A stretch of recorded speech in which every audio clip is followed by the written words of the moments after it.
또한 이 자리에 저희를 모으시고 여러모로 부족하고 연약한 저희들에게 모든 용서와 사랑을 그리고 저희에게 필요한 모든 은혜와 인도하심을 베푸시며 주시기를 기뻐하시는 하나님 아버지 감사드립니다.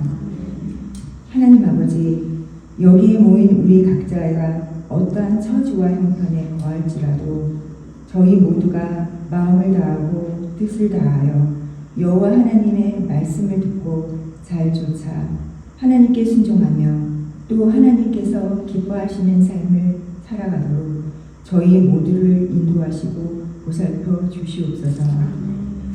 지금은 비록 미약하고 적은 수의 저희이지만 그러나 하나님께서 주신 진리의 성경과 성령과 성령님들 간의 아름다운 사랑 그리고 섬김과 감사가 풍성한 이 교회에서 예수님을 배우며 따르기를 애쓰는 저희들을 긍휼히 여기사 저희 모두를 축복하시고 큰 감사와 기쁨이 넘치는 저희 모두가 되게 하여 주시옵소서.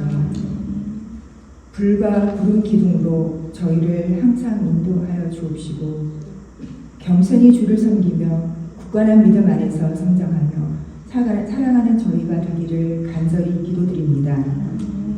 이웃에게는 주님의 찬 사랑을 나누며 또 복음의 기쁜 소식을 담대히 전할 수 있는 저희가 되게 하시고 주께서 같이 하사 빛과 소금의 역할들을 기쁨으로 감당하게 하옵소서. 단위에 세우신 목사님께 영육간의 강건함을 주시고 선포하시는 생명의 말씀들이 듣는 저희에게는 큰 감사와 기쁨의 힘찬 찬양이 되게 하여 주옵소서.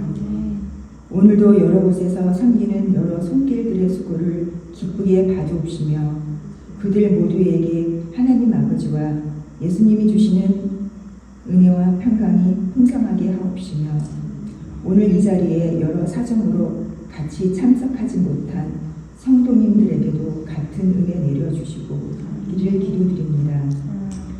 주님의 말씀이 항상 어디서나 저희의 입과 마음에 같이 하시기를 간구하며 이 모든 것을 예수님의 이름으로 감사하며 기도드립니다. 아멘.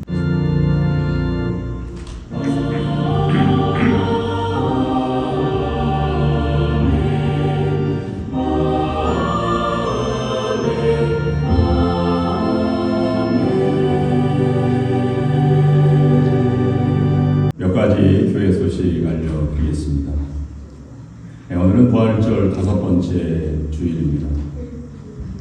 지난주에는 야외 예배로 드렸고 다시 예배에 나오는 우리 심정이 아주 기쁘고 충만합니다.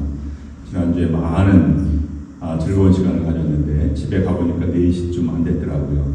긴 시간 동안 수고 많이 하셨습니다. 준비하신 분들과 참여하신 분들께 감사를 드립니다. 자연스럽게 박수가 나오는 것을 보니까 감동을 하시는 것 같습니다. 고맙습니다. 다음 주에는 제가 다른 교회 가서 설교하고 다른 교회 목사님이 우리 교회 와서 오셔서 설교를 하십니다.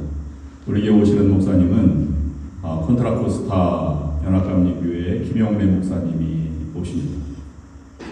저는 열린 교회라고 오린다에 있는 교회에 가서 설교를 합니다. 사회는 임원 회장님이 보시고 그리고 예배에 차질 없이 여러분 잘 협력해 주시면 감사하겠습니다. 다음 주 말고 그 다음 주에는 메모리얼 데이 끝나고 첫 번째 주일로 속회 주일로 지킵니다. 속회가 새롭게 출발할 수 있도록 인도해 주시기를 바랍니다. 그리고 매일 올려드리는 통독용 성경 말씀을 통해서 하나님의 말씀으로 하루를 살아가시는 여러분들이 될 수 있기를 바랍니다. 이상으로 광고 말씀 마치겠습니다. Scripture reading is from Acts chapter 16, verses 16 through 18. Once when we were going to the place of prayer, we were met by a slave girl who had a spirit by which she predicted the future. She earned a great deal of money for her owners by fortune telling. This girl followed Paul and the rest of us, shouting, "These men are servants of the Most High God, who are telling you the way to be saved." She kept this up for many days. Finally, Paul became so troubled that he turned around and said to the spirit, "In the name of Jesus Christ, I command you to come out of her." At that moment, the spirit left her. This is the word of God. 오늘 성경 말씀은 사도행전 16장 16절부터 18절까지 있는 말씀을 우리 한 목소리로 합독하시겠습니다. 다 함께 읽겠습니다. 시작. 우리가 기도하는 곳에 가다가 점치는 귀신 들린 여종 하나를 만나니 점으로 그 주인들에게 큰 이익을 주는 자라. 그가 바울과 우리를 따라와 소리질러 이르되 이 사람들은 지극히 높은 하나님의 종으로서 구원의 일을 너희에게 전하는 자라 하며 이같이 여러 말을 하는지라. 바울이 심히 괴로워하여 돌이켜 그 귀신에게 이르되 예수 그리스도의 이름으로 내가 내게 명하노니 그에게서 나오라 하니 귀신이 즉시 나오니라. 아멘.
하나님의 풍성한 은혜의 삶이 이어지기를 주님의 이름으로 축원합니다. 우리가 사랑하는 사람일수록 더 보고 싶고 또 만나고 싶고 하고 싶은 말도 많이 있습니다.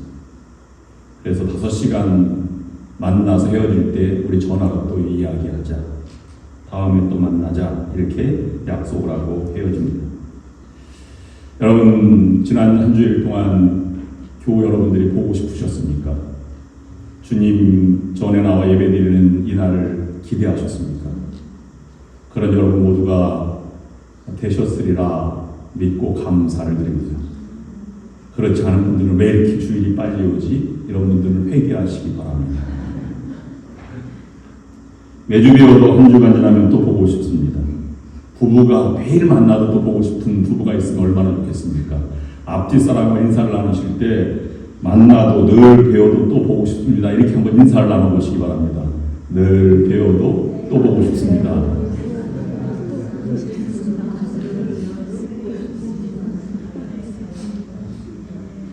너무 어색해 하시는 걸 보니까 늘 보고 또 보고 정을 쌓아가는 여러분들이 될 수 있기를 바랍니다. 요즘 드라마가 하도 유명하다 그래서 폭삭 소가수다를 보았는데요. 한 번에 다 못 보겠더라고요. 재미가 그렇게 많이 있지 못하고 눈물 나오는 곳은 몇 군데 있긴 한데 우리 정서와 잘 맞지 않는 부분이 있어서 그런지 한 번에 보지 못하고 길게 다 보느라고 고생을 많이 하기도 하였습니다. 그래서 제가 미국에 와서 처음 본 드라마가 K-드라마가 나오기 전이니까 한 25년, 6년쯤 된 상태인데 그때 나온 영화 드라마가 가을 동화였습니다. 여러분 다 보셨으리라 믿습니다. 방학 때라 특별히 목회 활동을 하지 않는 시간이기 때문에 페이퍼를 다 쓰고 그걸 이 비디오 테이프로 빌려왔는데 16개잖아요. 근데 한 번 처음 저녁에 뽑았는데요. 그게 끝날 때 16번째까지 한 번도 쉬지 못하겠더라고요. 화장실도 못 가겠더라고요. 그래서 그 다음날 밤 자정까지 32시간을 보았습니다. 얼마나 재밌든지요. 몇 가지 그럴 만한 요인이 저에게 있었습니다. 왜냐하면 제가 목회하던 지역에서 촬영을 했어요. 강원도 양양군 손양면 상문국민학교에서 마지막 몇 장면이 촬영이 되었는데 그게 교회 옆에 있는 초등학교입니다. 늘 거기서 놀았거든요. 근데 학생들이 많이 있어서 한 100여 명 정도 있었는데 10년 지난 다음에 한 명도 없어서 폐교가 되었어요. 근데 거기서 촬영이 된 것입니다. 나중에 한국을 방문해서 다시 가려고 했더니 관광버스가 하도 중국과 일본에서 많이 와가지고 그 입구에 들어갈 수가 없게 정도로 유명해졌었습니다. 우리가 제가 그거 보면서 회개 많이 했어요. 왜냐하면 예수를 이렇게 재밌게 믿을 수 있나? 주일날 이렇게 신문같이 여러분 목사도요 약간 신학생병이라고 하는 게 있는데 신학교 다닐 때예요. 주일 증후군이라고 주일만 되면 배가 아프고요. 막 열이 나고 그래요. 가기가 너무 벅차고 스트레스를 받는다는 증거겠지. 우리의 삶이 그렇게 될 수 있기를 바랍니다. 근데 삶은 그렇게 녹록지 않습니다. 힘들고 요동칠 때가 있고 평안했다가도 어느 날 갑자기 곤두박질 치기도 하고 기쁨과 감격이 있는 날이 있기도 하면 멈출 수 없는 눈물과 슬픔, 절망과 좌절을 경험해서 잠 못 이루는 날이 많이 있습니다. 오늘 사도행전 16장 이 사도 바울의 2차 전도여행의 과정 속에서 우리는 기쁨도 있지만 고난과 슬픔을 어떻게 이겨나가고 그것을 만났을 때 그들의 믿음의 상태, 믿음의 위치는 무엇인가 하는 것을 묵상해 보려고 합니다. 우리가 성경을 그냥 읽어 나아가면 그건 2000년 전의 이야기이지 그때는 하나님의 역사가 있었어 라고 생각하게 됩니다. 그러나 그것이 2000년 후에 오늘날 성령이 뜨거운 사람이라면 그때도 뜨거웠지만 내 마음이 요동치는 걸 보니까 지금도 성령 충만한 기가 막힌 드라마가 그때 있었지만 나에게도 있을 수 있는 것 아닌가? 라고 하는 일치감을 느낄 때가 있습니다. 잠시도 눈을 뗄 수 없을 만큼 하나님의 역사와 그걸 방해하는 사탄의 역사와 같은 놀라운 일들이 반복적으로 일어나는 사실들을 바라보면서 우리도 하나님의 역사가 사도행전처럼 일어났으면 좋겠다고 하는 기도를 드리게 됩니다. 그런 드라마와 같은 기적의 드라마가 우리 교회와 신앙생활하고 하나님을 의지하는 여러분들 가운데 나타나서 기적의 역사를 써가는 여러분 모두가 될 수 있기를 주님의 이름으로 축원합니다. 첫 번째는요, 오늘 묵상의 주제는 하나님의 교훈을 묵상하는 첫 번째는 항상 기도하라는 것입니다. 여러분 여러분, 성경의 모든 역사, 모든 기적, 선교사들의 이 사도들의 모든 기적은 기도하는 가운데 일어났다는 사실을 기억하시기를 바랍니다. 왜 쉬지 말고 기도하라고 했을까요?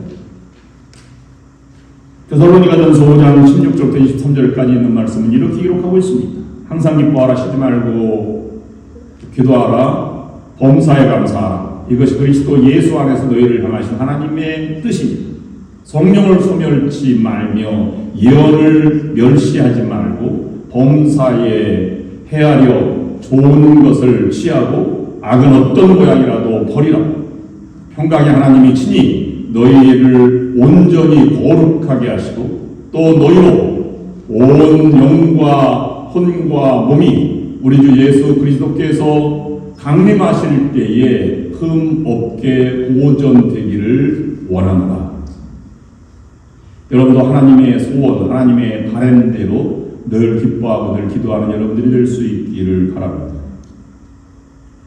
복음 전도자와 불쌍한 병자를 고치는 선행을 살아가는 사람, 예수님조차도 간절히 기도한 이후에 병자를 고치셨습니다. 선행과 사명도 봉사도 기도 없이는 완성되지 않기 때문입니다.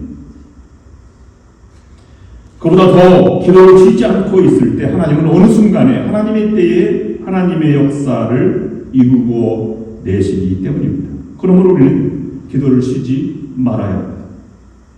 바울이 기도하러 가다가 루디아를 만나 빌립보 교회가 시작되게 되었습니다. 그처럼 오늘 기도하러 가는 중에 귀신 들린 여종을 만나게 됩니다. 그 여종이 하도 불쌍해서 고쳐주는 것 때문에 수일이 끊긴 그 여종의 점치는 여종의 주인이 고발하여서 바울과 실라가 빌립보 감옥에 갇히게 되는 결과를 마주오게 되었습니다. 한 번은 기도하다가 큰 기적을 일으켜서 사람을 만나고 교회가 세워졌는데 한 번은 기도하고도 사람을 고쳐주다가 감옥에 간 사건이 동일한 사건으로 오늘 기록하게 된 것입니다. 여러분들도 기도 중에 기적을 일으키고 기도하는 가운데 하나님의 놀라운 축복과 고난도 극복해 나가는 여러분들이 될 수 있기를 바랍니다. 사도행전 16장 16절 말씀은 이렇게 기록하고 있습니다.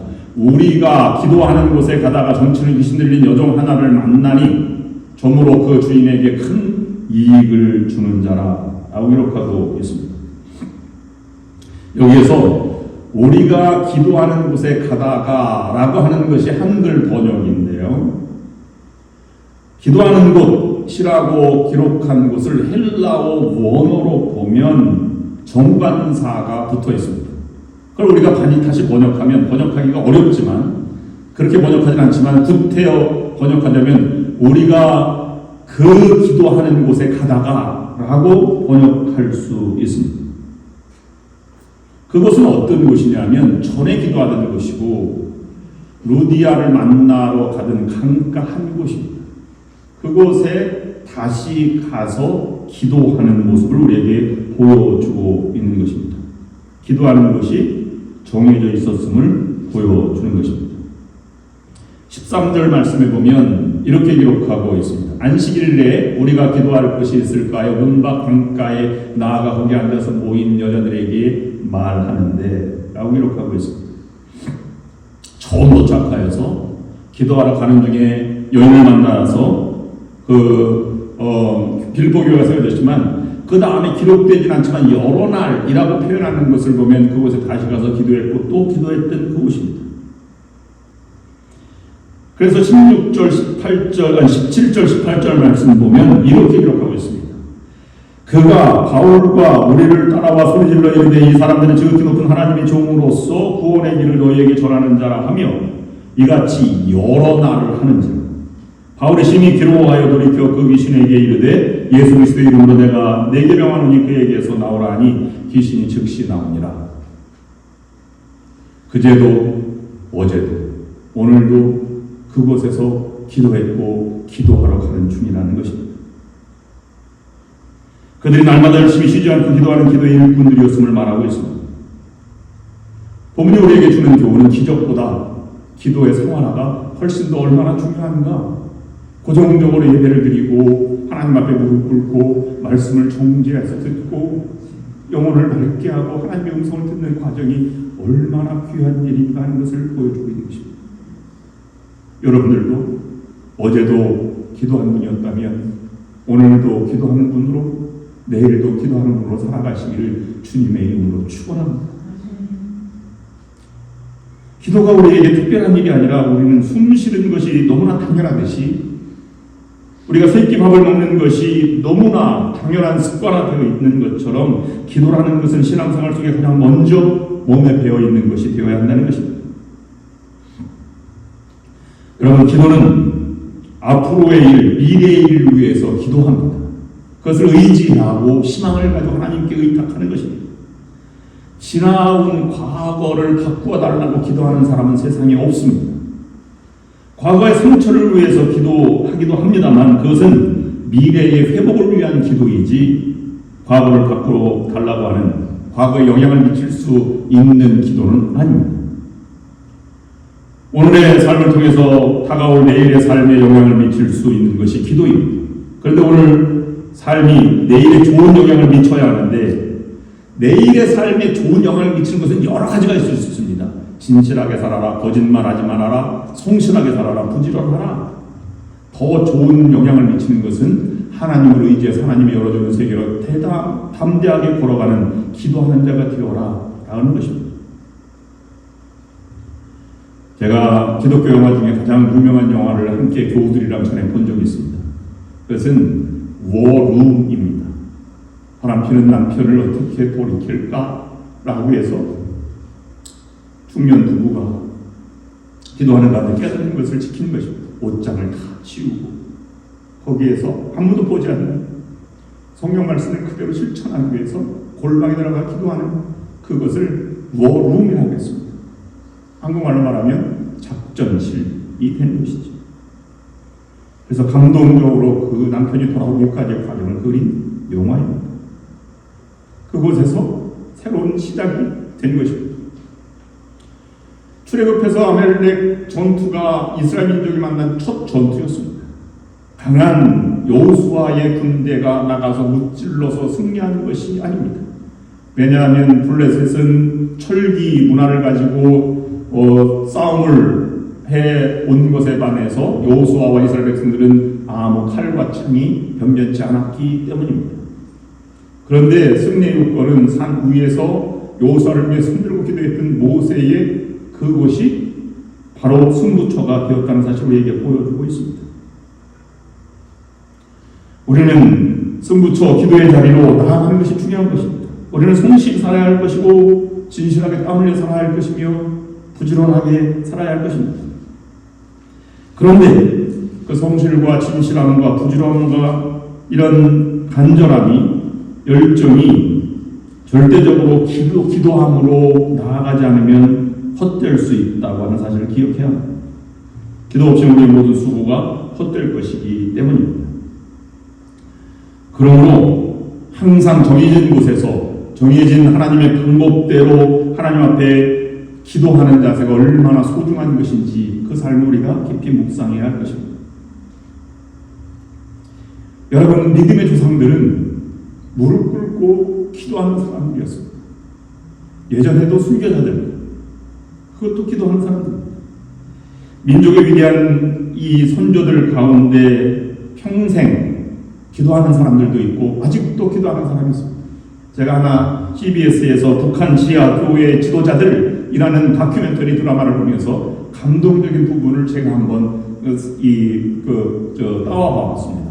어느 지하 교회 가정교회에 드린 할머니의 기도입니다. 근데 여러분 기도를 보면서 여러분의 기도의 내용이 무엇인지 잘 살펴보시기를 바랍니다. 한번 보시겠습니다.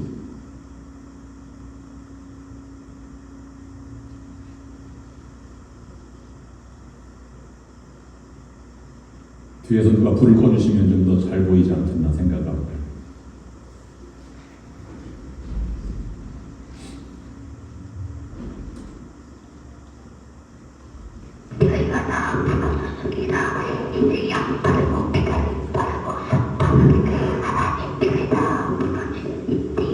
하나님 다시고 실로와 진리의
네, 짧은 우리 말씀 가운데 사도 바울과 같이 빌립보 감옥에서 찬양과 기도로 문이 열린 것처럼 이런 기도의 역사가 여러분들의 삶에 그리고 우리 교회에 일어날 수 있기를 주님의 이름으로 축원합니다. 기도로 하나님의 모든 기적과 역사가 이루어졌다면 두 번째 모든 하나님의 기적과 역사는 희생을 하면서 섬기고 낮아질 때 하나님의 기적의 역사와 변화 역사가 일어나게 되었습니다. 여러분 자신의 믿음의 위치를 다시 한번 확인해 보시기를 바랍니다. 기독교가 한국 조선 땅에 처음 촉발을 내드린 것은 1885년 4월 5일 날입니다. 아펜젤러 언더우드가 제물 포항에 내리면서 개신교의 역사가 시작이 되었습니다. 그런데 그보다 100년 앞서서 1784년에 천주교가 서학 아니면 서학이나 천주 이런 이름으로 조선 땅에 들어오게 되었습니다. 개신교의 순교자들은 비교적 천주교에 비해서 적습니다. 왜냐하면 개신교가 늦게 들어오고 천주교의 순교 박해 이후에 들어왔기 때문에 어느 정도 인식이 바뀐 상태에 들어왔기 때문에 그렇습니다. 그래서 개신교의 순교자들은 6.25나 일제강점기 때 신사참배 반대운동으로 많이 순교를 하게 됩니다. 그런데 그 이전에 이 서학으로 열려진 천주교는 박해가 이루 말할 수 없었는데 100년 동안 얼마나 많은 박해가 일어났느냐 하면 10,000명이 목이 잘려 죽었습니다. 에도 시대에 일본이 1628년부터 이 복음이 전도되게 되었는데 그때 수많은 박해가 있기 때문에 일본은 복음화가 진전되지 않았는데 조선 땅에도 그 100년 이후에 그와 같은 일본의 박해처럼 그렇게 나아가게 된 것입니다. 실제로 1885년에 명례방이라고 하는 사건이 맨 먼저 일어난 사건입니다. 명례방인데 집주인과 서학을 함께 공부하던 사람들이 함께 모여서 7명 정도 모여서 공부를 하고 예배를 드리고 기도를 하였는데 그것이 발각되어서 포졸들에게 발각이 되게 됩니다. 그런데 그 중에 대부분은 다 양반이었고요. 그 다음에 거기에 정약용과 정약전 형제가 참여를 했는데 정약용은 그 당시에 왕인 정조의 친구였습니다. 그러니까 차마 양반이라도 친구를 어떻게 벌할 수 있거나 목을 벨 수 있겠습니까? 그래서 그들은 훈방에서 풀어주고요. 집주인 김보물을 처형하게 됩니다. 방을 빌려줬다는 것 때문에 그렇습니다. 그리고 나서 박해가 시작되어서 병인양요라고 하는 것 때문에 1866년에 절두산에서 순교하게 되는데 수천 명의 숫자를 세울 수 없는 양화진 그 바다가 한강이 핏빛으로 물들 정도로 목이 잘려 죽는 사건이 일어났습니다. 천주교 순교자들 그 다음에 역사가 증언하는 개신교 일제 신사참배를 반대한 사람들, 이런 사람들과 그 다음에 독립운동하다 순교한 사람들, 이것이 박해가 똑같이 일본과 비슷하게 했는데, 일본은 무슨 박해가 있냐면 막부 에도 시대의 후미에라고 하는 것 때문에 수많은 박해가 일어났습니다.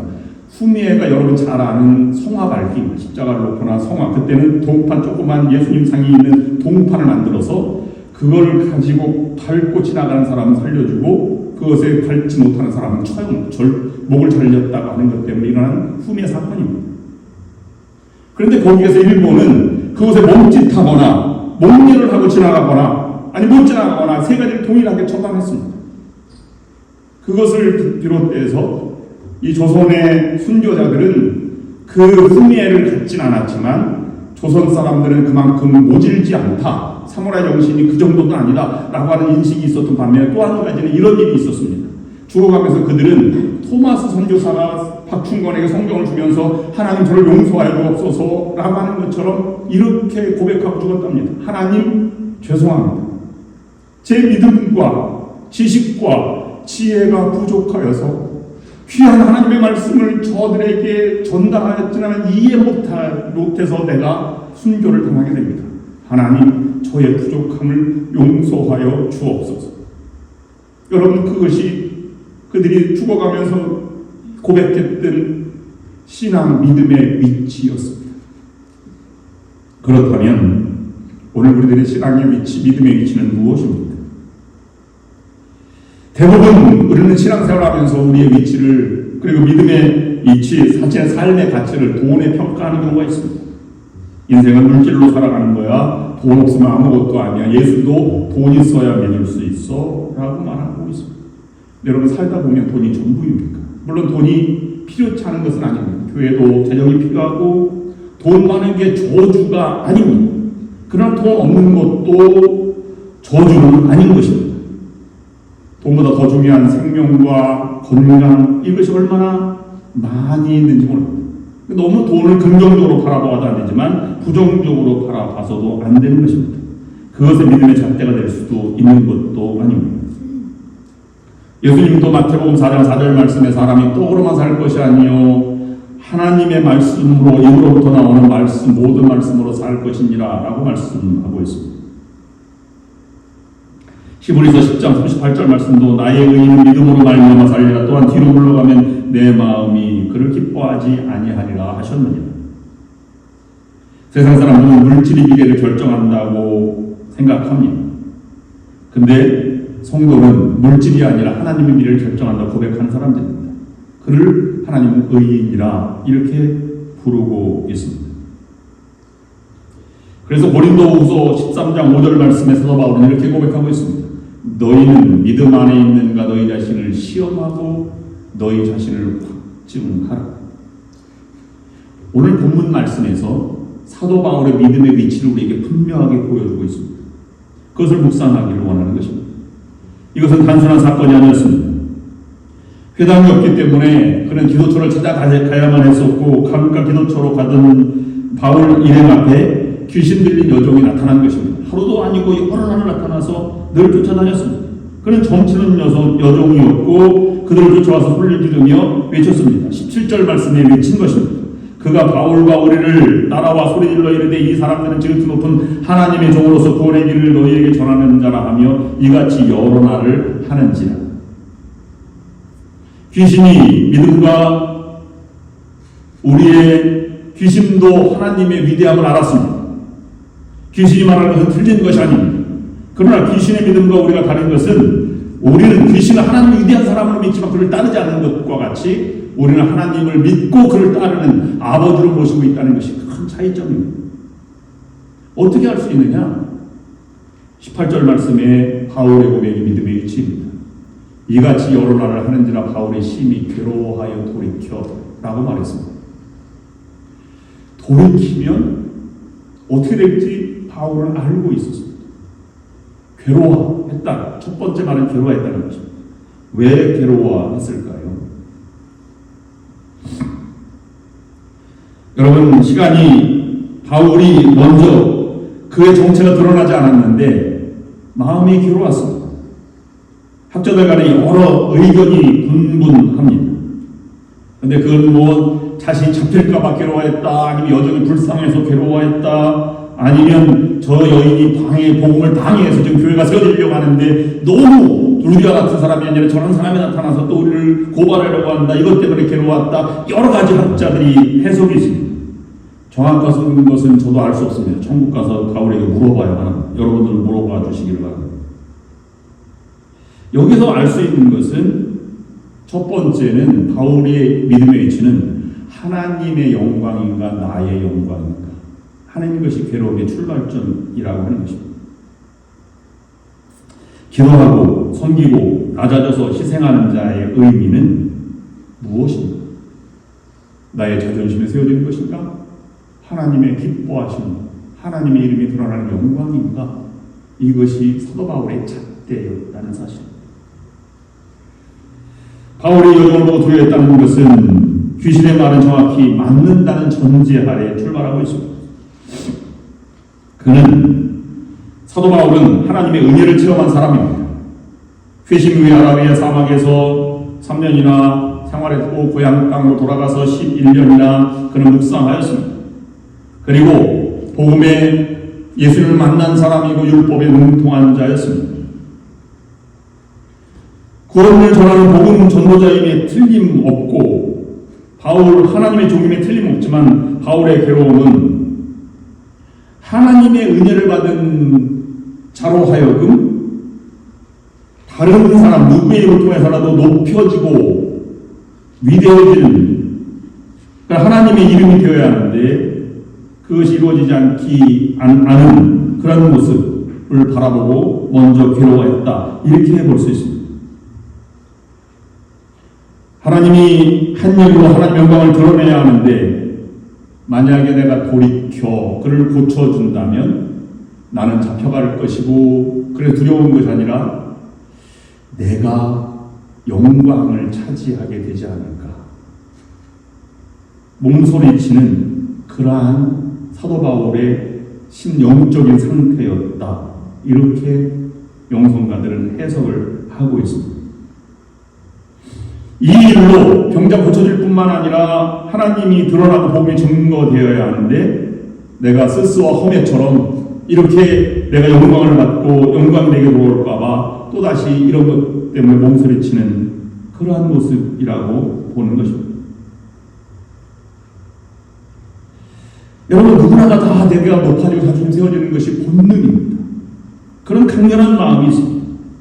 그래서 우리는 상처도 받습니다.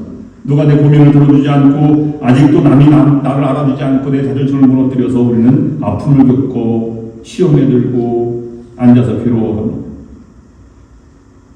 내가 이렇게 충성을 하고 헌신을 다하는데 나를 알아주지 않는다는 것입니다. 교회도 나를 알아주지 않고 남편이 나를 알아주지 않고 아내가 내 충성을 알아주지 않습니다. 내 자신이 무시당하고 있기 때문입니다.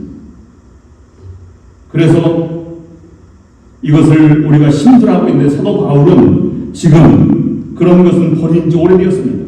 하나님, 나는 모든 것을 다 버렸습니다.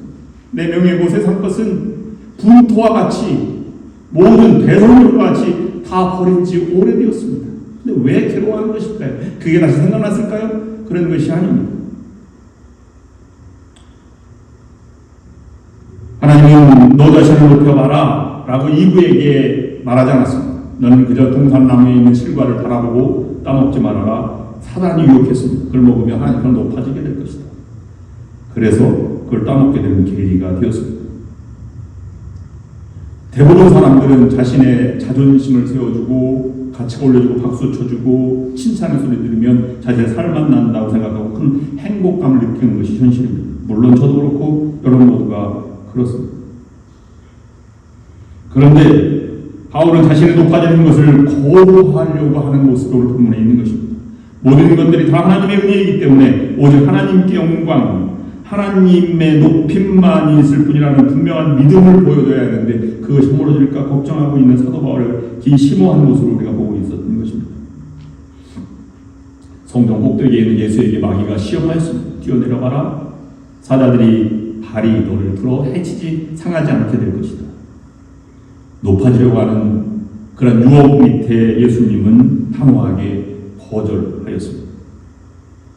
사랑하는 성도 여러분, 그리스도인이 되었다는 것은 착한 사람이 되었든지 성숙한 사람이 되었든지 온화한 예의 바른 사람이 되었든지 성공한 사람이 되었다는 것을 의미하지 않습니다.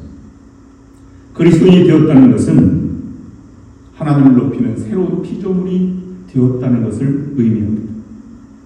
새로운 피조물은 새로운 생각과 새로운 가치관이 세워진 삶이 세상과는 반대로 뒤바뀌어진 삶을 살아가는 사람임을 보여주고 있는 것입니다. 그것을 신학에서는 born again, 새로 태어났다라고 말합니다.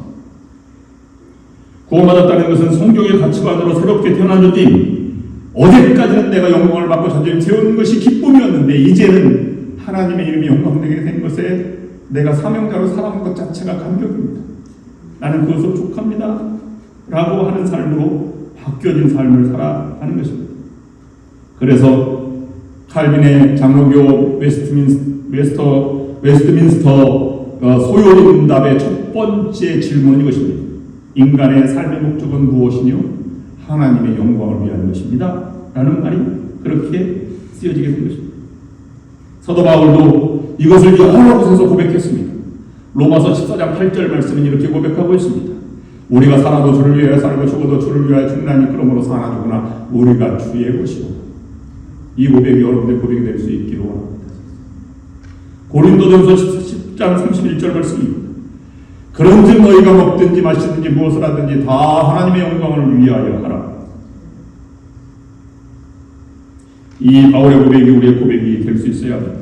우리가 그 자리에 서 있을 수 있어야 하는 것입니다. 내가 상처를 받은 것은 우리 교회가 문제가 있고 그 사람이 문제가 있어서가 절대 아닙니다. 모든 교회가 문제가 있고 모든 사람이 문제가 있습니다. 교회는 주님이 다시 오실 때까지 문제가 사라지지 않습니다. 아직도 내 믿음이 내 기쁨을 위한 믿음인지 내 영광을 위한 믿음이 있기 때문에 우리는 상처를 받는 것입니다. 정말로 이것은 어려운 일이지요. 저도 그렇게 하나님의 영광을 위해 살아가기를 기도합니다. 그러나 그것이 쉽지 않습니다. 나의 믿음, 그 믿음의 위치가 어디에 있는지 우리가 분명히 세워졌다면 우리는 기쁠 때나 슬플 때나 고난이 있을 때나 성공했을 때나 흔들림 없이 살아갈 수 있을 것입니다. 조그만 섭섭함이나 시험 들고 그렇게 넘어지지 않을 것입니다. 여러분들도 살아가는 동안 여러분의 삶을 통해 예수님이 드러나고 교회 공동체가 되살아나는 그런 귀한 역사가 일어날 수 있기를 바랍니다. 앞으로 여러분들도 섭섭해하지 마시고 시험 들지 마시기를 바랍니다. 두 번째는 불쌍한 마음인가 미운 마음인가. 사도 바울의 믿음의 위치는 정확히 여기서 세워질 수 있습니다. 거듭났다는 것, 구원받았다는 것은 연약한 자, 약한 자, 원수까지도 사랑하는, 나 자신을 내 몸과 같이 사랑하고 이웃을 내 몸같이 사랑하라, 하나님을 사랑하라, 이 말씀을 조금도 흐트러짐 없이 사랑하는 것을 말하는 것입니다. 바울을 왜 두려워했겠는가 하는 것입니다. 여인을 보고 여인의 너무 불쌍한 마음이 들어서 두려워했다, 이렇게 해석을 하기도 합니다. 여러분, 여자는 삼종지도라고 말하지요. 태어나서는 아버지를 의지하고 결혼해서는 남편을 의지하고 늙으면 자식, 아들을 의지한다고 해서 붙여진 것이 이름입니다. 그런데 이 여종을 바라볼 때 삼종지도가 아니라 여인은 주인을 의지해야 되고 지나가는 사람들의 동정을 돈을 의지해야 했고 귀신을 의지해야 하는 삶을 살아가게 되었습니다. 자기도 어쩔 수 없는 얽매인 삶입니다. 삼종지도가 아니라 육종지도의 삶을 바라보면서 그는 아파하고 불쌍한 마음이 들었다는 것입니다. 이것 때문에 큰 위협이 닥쳐올 걸 알았습니다. 감옥에 들어가서 순교할지도 모르는 일입니다. 그러나 그것은 둘째 문제고 불쌍한 마음, 그것이 사도 바울의 모습이 되는 것입니다. 여러분에게 두 번째 이 믿음의 모습을 한번 물어보겠습니다. 여러분, 문제가 있고 못난 사람을 보면 어떤 생각이 드십니까? 솔직한 마음으로 자신의 자존심을 긁고 나를 괴롭히는 사람이 있어요. 인사도 하기 싫고 밥도 먹기 싫고 마주치기도 싫습니다. 그런데 그런 사람을 만나면 솔직히 여러분 어떤 마음이 드십니까? 저 사람을 안 만났으면 좋겠다. 복수했으면 좋겠다. 이런 생각이 듭니까? 아니면 저 여러분도 불쌍하지. 이런 생각이 사도 바울처럼 듭니까? 우리의 삶에 믿음의 위치는 정말로 불쌍한 마음이 들 수 있을 때까지 성숙해져야 할 것입니다. 하나님, 정말 불쌍합니다. 나의 잘못을 공격하고 비난하고 조롱하는 것이 아니라 잘못을 불쌍히 여기고 그가 하나님 앞에 다시 돌아올 수 있도록 기도하고 도와주는 마음이 있어야 할 것입니다. 이런 마음의 극치가 원수까지 사랑하라고 하는 것이 아니겠습니까? 여러분, 저는 어떨 것 같습니까? 목사를 막 욕하고 비방하고 이런 사람 목회하면서 한 번도 안 만났을 것 같습니까? 만났습니다. 그런데 그런 마음을 없애게 해달라고 그렇게 기도했습니다. 잘 없어지지도 않습니다. 목회할 때 목회자로서 이렇게 얘기합니다. 공항 나오는 사람을 제일 조심하십시오. 이삿짐 먼저 날려주겠다고 사택에 이삿짐 나르는 사람은 제일 먼저 쫓아내는 사람이 될 수 있습니다. 뭐 맞는 경우도 있고 맞지 않는 경우도 있습니다. 완전히 막 저를 이기해서 막 목사님 최고다라고 하는 말을 들은 적도 많이 있습니다만은 뒤에서 동일한 분이 이렇게 욕하는 건 제가 경험했습니다. 목사님 거짓말 잘해. 밥도 막 무식하게 먹고. 그런 말이 들리면 마음도 그 다음에 그분을 만나면 얼굴이 화남겠습니까? 붉어지겠습니까? 참 어려운 믿음의 삶도 어렵습니다. 그러나 완전히 지진 않지만 기도하면 마음에 평안이 있습니다. 그리고 그가 불쌍한 마음이 들 수 있도록 훈련하면 훈련이 되는 것 같습니다. 나는 도저히 못 참아. 여기까지야. 그래서 문 열어. 그 사람한테 따라서 멱살을 잡고 따지는 사람이 있습니다. 그런데 그렇다고 해결이 되는 것이 아닙니다. 여러분, 결혼 생활이 좋은 얘기입니다. 여러분, 결혼 생활에서 30년 사는데 사랑해서 사는 사람이 어디 있습니까? 그냥 사는 것이지. 처음엔 사랑으로 살고 10년 지나면 정으로 산다며요. 정으로 살고 나니까 헤어지기 너무 억울해요. 자녀도 있고. 그래서 의리로 살아간다고 하지 않습니까? 하도 싸우다 보니까 정이 또다시 들어서 정의가 되어서 살아간다. 이렇게 말하기도 합니다. 여러분, 반복해서 말하면 여러분을 해하고 음해하고 저주하고 욕하고 자존심 거드는 사람을 어떻게 바라보십니까? 불쌍하게 바라보시는 여러분들이 될 수 있길 바랍니다. 바울의 마음이 우리 안에도 있어야 합니다. 자신의 목숨을 노리는 사울 왕을 2번씩이나 살려주었던 다윗의 마음이 우리 안에도 있어야 합니다. 그런 마음이 여러분 있습니까? 세 번째, 사도 바울은 공동체를 위한 믿음인가 개인적인 믿음인가가 분기점이 있습니다. 16절, 17절 말씀에 우리가 자세히 읽어보면 1차 전쟁과 다른 부분이 있는데요. 우리가 기도하는 곳에 가다가 정신을 귀신들이 여종 하나를 만나니 정으로 그 주인에게 큰 이익을 주는 자라. 그가 바울과 우리를 따라와 소리질러 이르되 이 사람들은 지극히 높은 하나님의 종으로서 구원의 길을 너희에게 전하는 자라 하며 라고 말하고 있습니다. 1차 전도 여행까지는 바울과 바나바 또는 바울과 함께한 일행 이렇게 바울 및 두 사람이 이런 표현이 있었는데 16장에 와서는 우리라고 하는 표현을 썼는데 여기 우리는 5명을 가르쳐 말합니다. 바울과 실라, 그 다음에 디모데와 누가, 그 일행들, 그 다음에 함께한 사람들, 루디아라든지 이런 사람들을 함께 한 가르쳐 말하는 것입니다. 그래서 이 우리라고 하는 사람은 동일하게 우리의 모든 공동체라는 것을 우리에게 표현해 주고 있는 것입니다. 이 공동체 안에는 연약한 자도 있고 반대하는 사람도 있고 많은 사람들이 있습니다. 그런데 모두 유기체적인 존재로 사랑해야 하는 존재이고 자신을 위한 믿음이 아니라 우리 모두를 위한 믿음으로 나아가게 되는 것입니다. 그러면 여기에서 우리가 동일하게 공동체를 위한 믿음이라고 하는 것은 내 땀과 내 노력이 내게 돌아오지 않더라도, 내가 수고한 모든 것들이 내게 영광이 되지 않더라도 하나님 영광이 되었으면 좋다라고 하는 것이 전제가 깔려 있는 것입니다. 성령이 충만하고 직분자라고 하더라도 교회에 여러분의 땀과 눈물과 희생이 없다면 교회는 세워질 수 없는 것처럼 그것이 이루어지는 것을 감격하게 하고 기쁘게 하고 그것이 공동체의 믿음을 향한 우리의 마음의 자세가 되는 것입니다. 따스한 카리스마라는 베스트셀러 책이 있습니다. 이종선 씨가 지은 책인데 제목이 멀리 가려면 함께 가라는 책입니다. 10개월 동안 34판이나 찍었으니 얼마나 잘 팔린 책이었겠습니까? 멀리 가려면 함께 가는 것이 당연한 이치입니다. 혼자가 아니라 신앙은, 교회 공동체는, 가정은 함께 가는 공동체입니다. 그러면 기다릴 줄 알고 참을 줄 알고 낮아질 줄 알고 자존심을 접어둘 줄도 알아야 하는 것이지. 출애굽한 이스라엘 백성들이 200만이나 되는 사람이 얼마나 많은 반역이 있었습니까? 자기가 가장 가까웠던 이해주려고 했던 미디안과 아론이 반역했고요. 고라의 자손들이 반역했고, 그래서 250명이나 죽는 사건이 일어났습니다.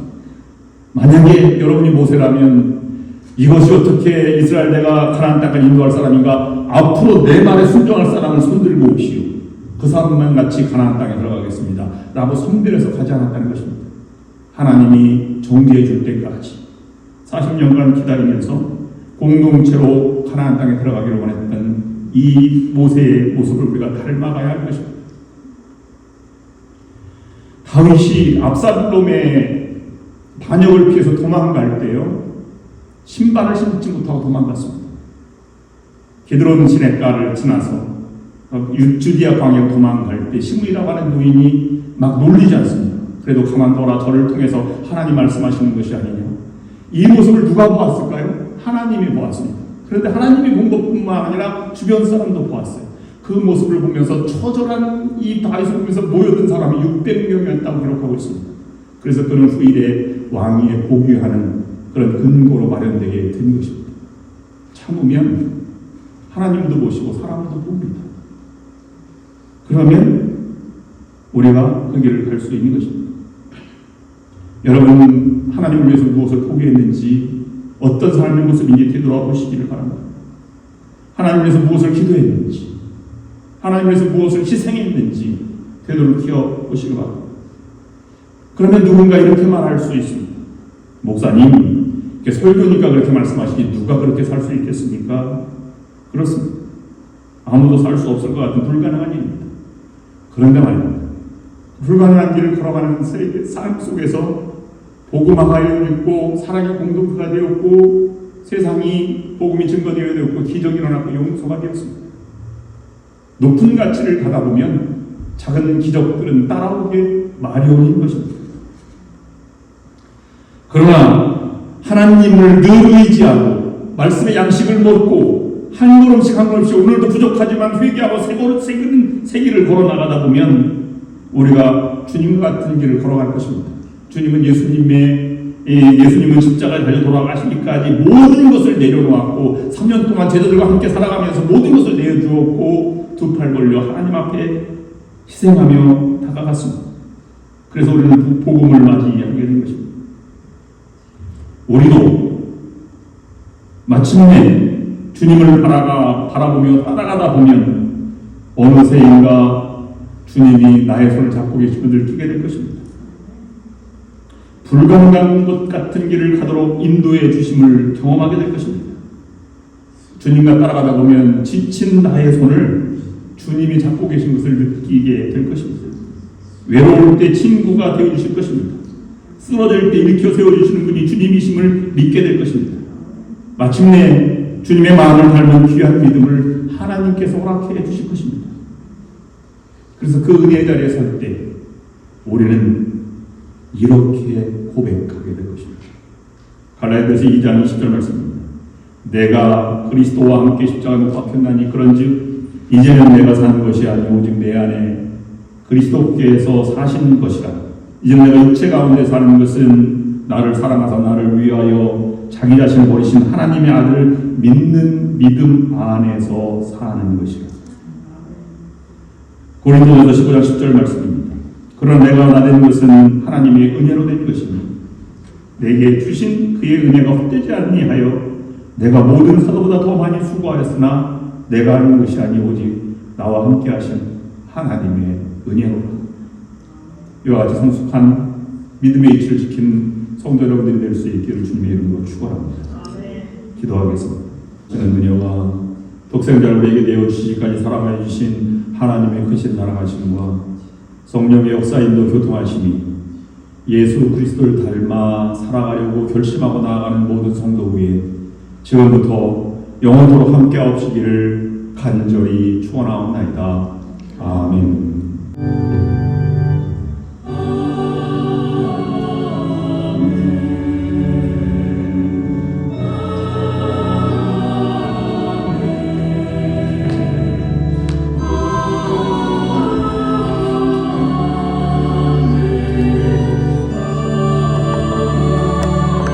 주님과 같이 내 말 만지는 그런데 올